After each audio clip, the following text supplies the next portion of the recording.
Bismillahirrahmanirrahim. Radhiyallahu. Menunggu satu sholat sesudah sholat yang lain juga dihitung sebagai kebaikan. Misalnya setelah selesai sholat maghrib, Anda masih tetap duduk di masjid menunggu sholat isya, sehingga Anda bisa sholat berjamaah bersama imam. Sebab orang yang menunggu waktu sholat itu dihitung sama di sisi Allah Subhanahu Wa Taala seperti orang yang mendirikan sholat, serta diberikan pula pahala orang yang sholat.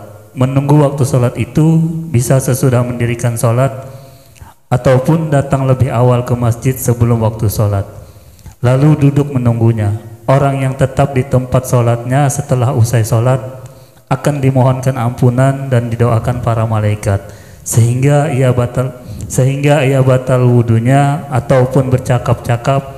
Semua petunjuk ini merupakan suntingan dari berbagai hadis Rasulullah SAW.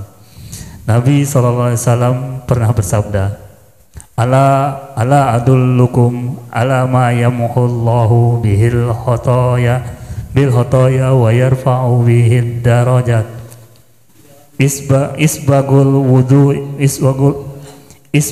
Isbagul wudu'i alal makari wa kasratul huta ilal masajid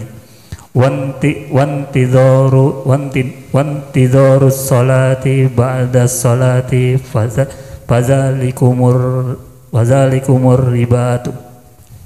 Maukah kamu aku tunjukkan perbuatan yang jika kamu lakukan, niscaya Allah akan menghapuskan segala kesalahan dan mengangkatmu ke derajat yang tinggi, yaitu melengkapkan wudu sekalipun secara terpaksa atau karena dingin atau panas, memperbanyak langkah ke masjid dan menunggu satu sholat sesudah sholat yang lain. Itulah tambatanmu.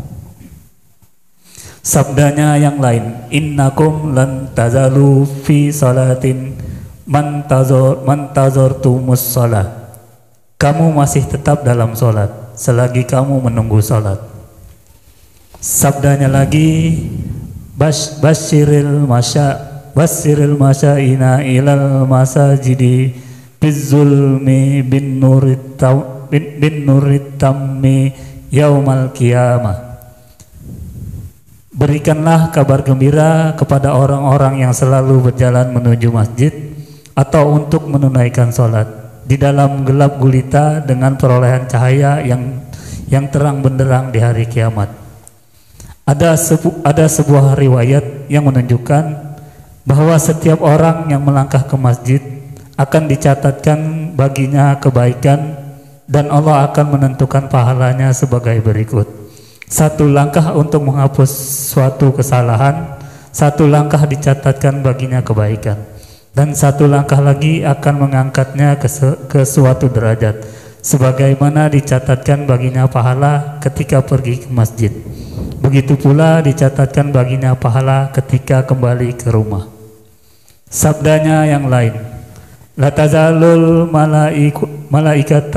malaikatu tusalli ala ahadikum madama fi majlisihi allazi yusalli fihi malam yuhdis aw yatakallam taqul Allahumma gfir lahu Allahumma arhamhu. Para malaikat senantiasa mendoakan salah seorang di antaramu selama ia tetap di tempat sholatnya dan tidak batal wudunya atau bercakap-cakap. Para malaikat itu memohon, ya Allah, ya Tuhanku, ampunilah dia, rahmatilah dia. Yes. Bismillahirrahmanirrahim. Alhamdulillahirrahmanirrahim. Wassalatu wassalamu ala sayyidina Muhammad wa ala alihi ajmain. Amma ba'du. Dalam kitab Nasihat Diniyah wa Shalih Imaniyah karangan Al-Habib Abdullah Al-Haddad melanjutkan tentang diantara kesempurnaan melaksanakan ibadah sholat yaitu menunggu satu sholat sesudah sholat yang lain. Jadi misal kita melaksanakan sholat zuhur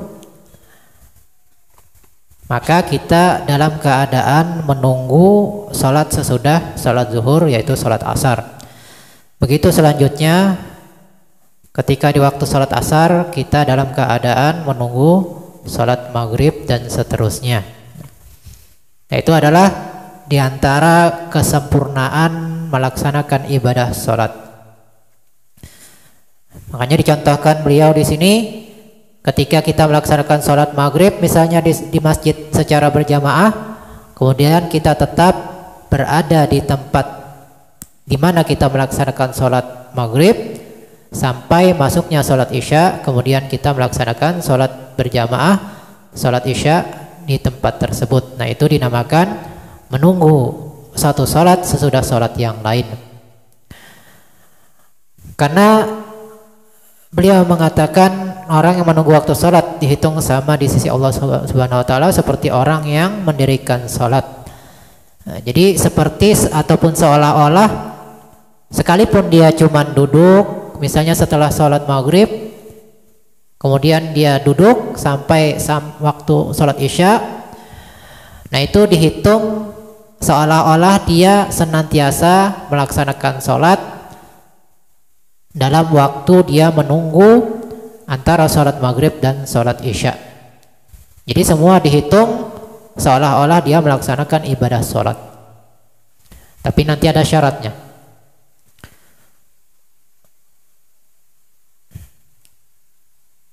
Atau makna yang kedua, jadi ada dua makna menunggu waktu sholat. Makna kedua, belum masuk waktu sholat, dia sudah standby, sudah siap di tempat yang mau dilaksanakan sholat berjamaah. Ini misal di masjid atau musola, anggap misalnya sholat maghrib jam 6 misalnya, jam 6 persis, jam 6.00, dia sudah standby di masjid sebelum masuk waktu jam 6. Entah itu kurang 5 menit misalnya, dia sudah duduk di masjid atau di musola atau yang tempat yang bakal dia laksanakan sholat berjamaah. Nah, itu juga dinamakan menunggu waktu sholat. Jadi itu diantara kesempurnaan melaksanakan ibadah sholat.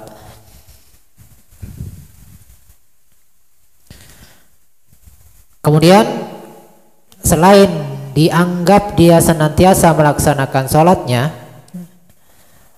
dia juga bakal mendapatkan ampunan, mendapatkan keampunan daripada Allah Subhanahu wa Ta'ala, dan didoakan oleh para malaikat untuk mendapatkan rahmat dan maghfirah daripada Allah Subhanahu wa Ta'ala.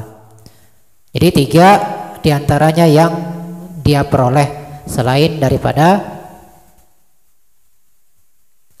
dia dianggap melaksanakan sholat terus menerus.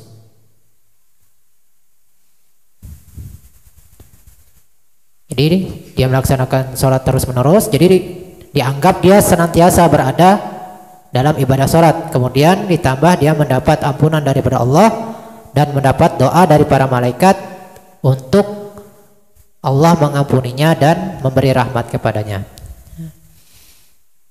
Nah, syaratnya dia dianggap senantiasa berada dalam sholat atau dia mendapat keampunan daripada Allah ketika dia menunggu dan mendapatkan doa daripada malaikat selama dia tidak dalam keadaan batal wudhu.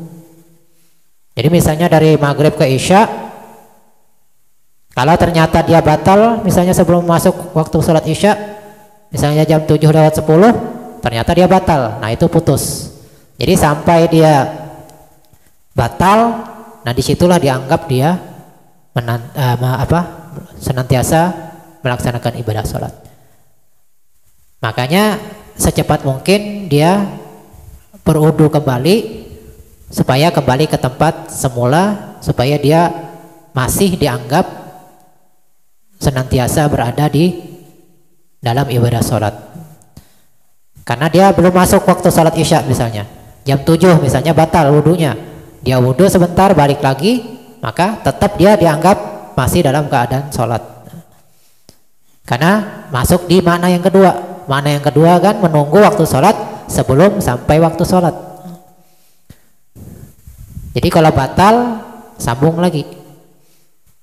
Di wudhu balik lagi ke tempat semula.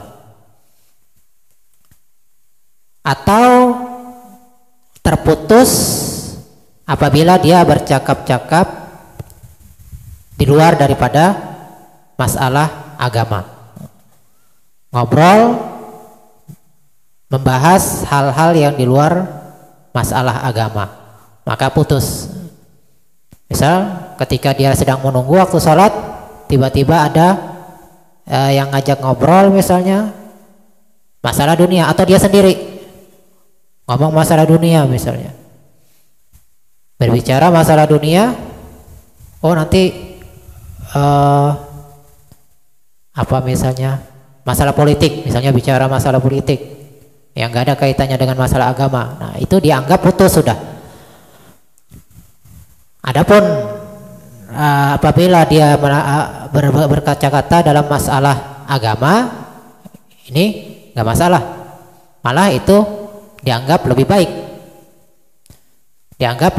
lebih baik, dan diantara waktu-waktu yang dianjurkan untuk membahas masalah agama, seperti antara maghrib dan isya.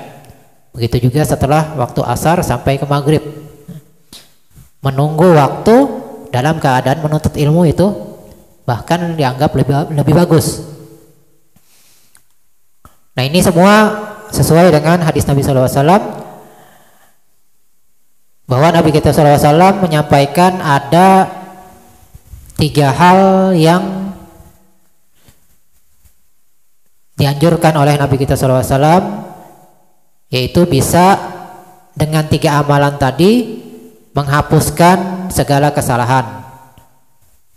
Jadi walaupun dia tidak bertaubat misalnya, maka kesalahannya yang kecil, dosa kecilnya itu terhapus. Yang kedua, derajatnya meningkat. Jadi mendapat 2 keuntungan dengan melaksanakan 3 amalan ini, yaitu yang pertama bisa menghapus segala kesalahan dan mengangkat derajatnya. Yang pertama yaitu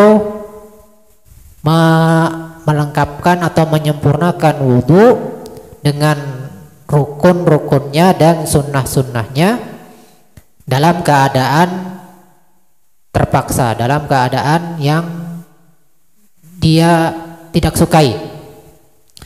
Jadi misalnya lagi musim dingin atau musim panas, malas kena air.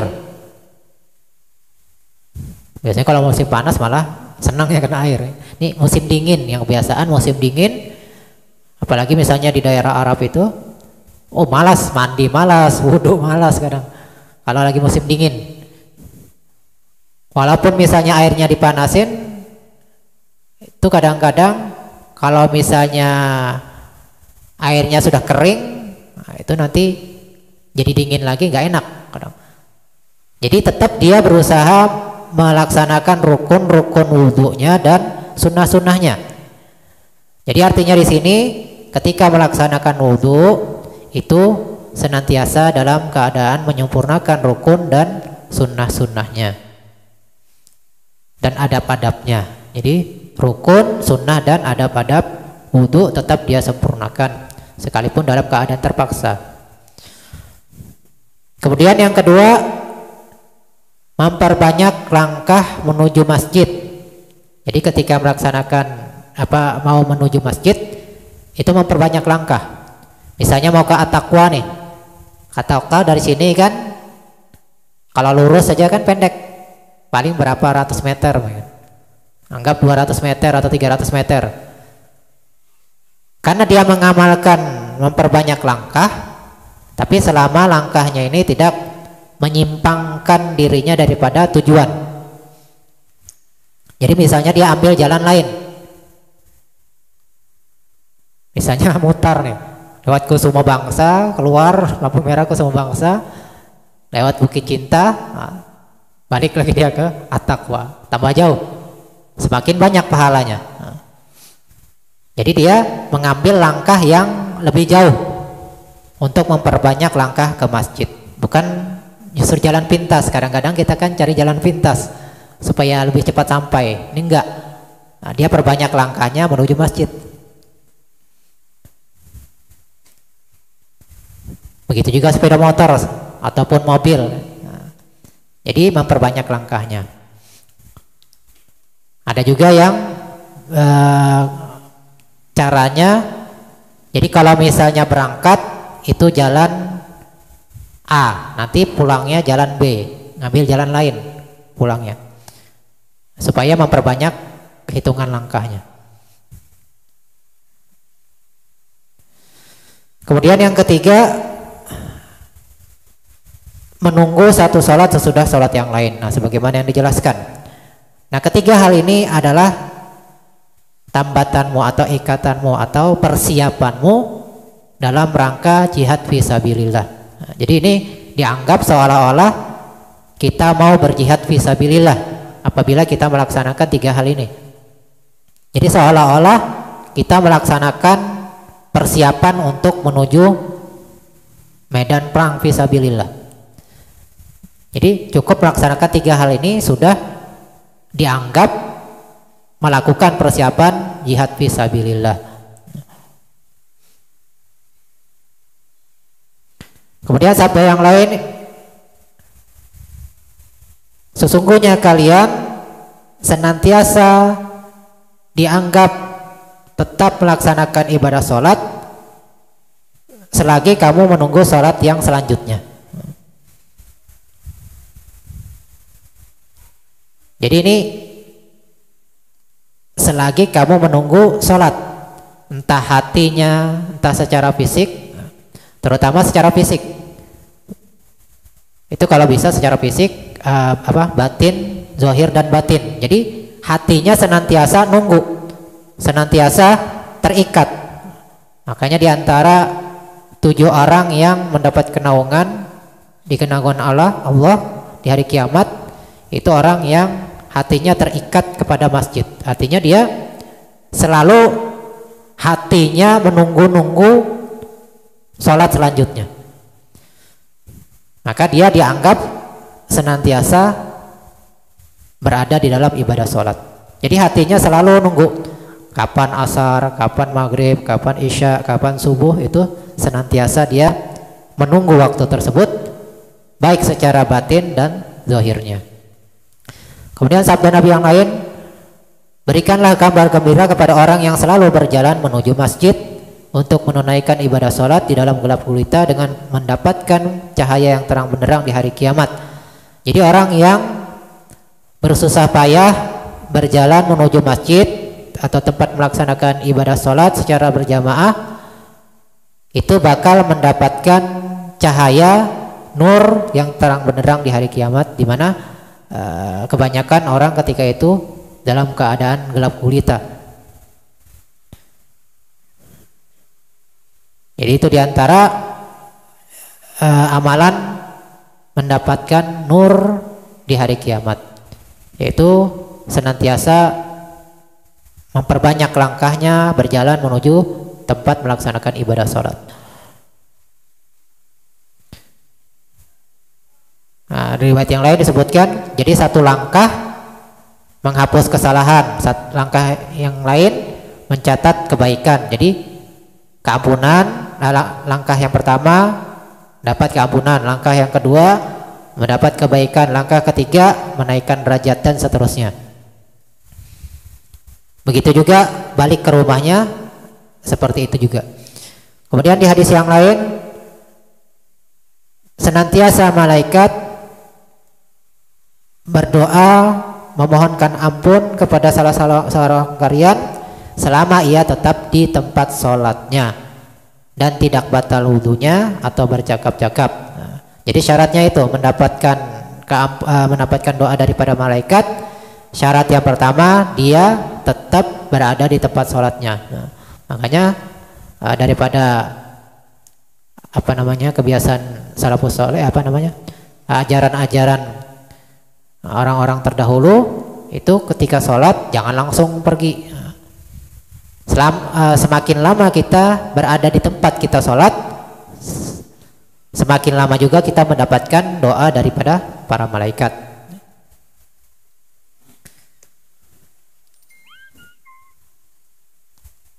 Bahkan itu ada khilaf. Ada khilaf di antara para ulama, maksudnya selama ia tetap di tempat sholat itu apakah dalam wilayah dia melaksanakan ibadah sholat. Misalnya kan di mana dia duduk, di mana dia sujud, nah itu paling sekitar anggaplah 50 kali 100 cm misalnya, setengah kali 1 meter misalnya. Apakah selama berada di situ ataukah selama dia masih dalam masjid? Jadi ada berbeda pendapat. Ada sebagian mengatakan itu kalau dia masih tetap berada di tempat sholatnya, di mana dia sholat di situ. Ulama yang lain mengatakan enggak, yang penting masih di lingkungan masjid situ.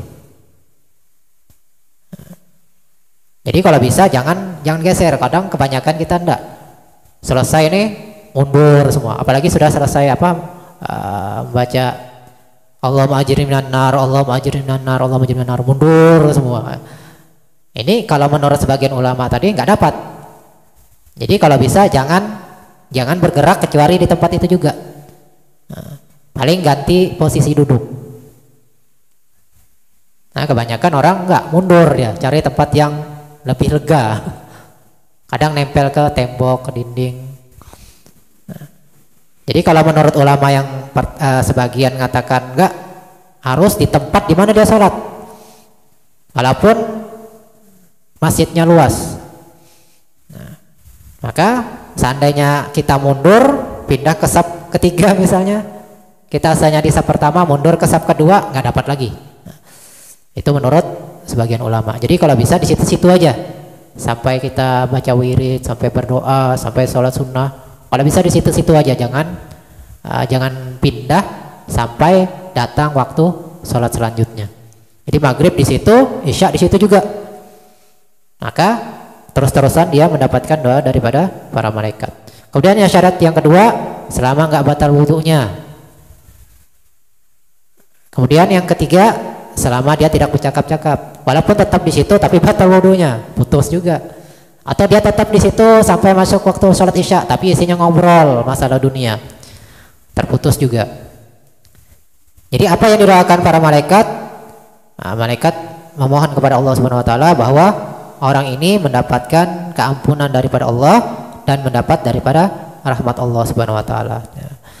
Mudah-mudahan kita bisa mengamalkan daripada ilmu yang sudah kita dapatkan, mendapat kesempurnaan daripada ibadah sholat yang kita laksanakan, dan mudah-mudahan kita senantiasa mendapatkan keampunan daripada Allah Subhanahu Wa Taala dan rahmat daripada Allah Subhanahu Wa Taala. Amin ya rabbal alamin. Sampaikan kurang lebih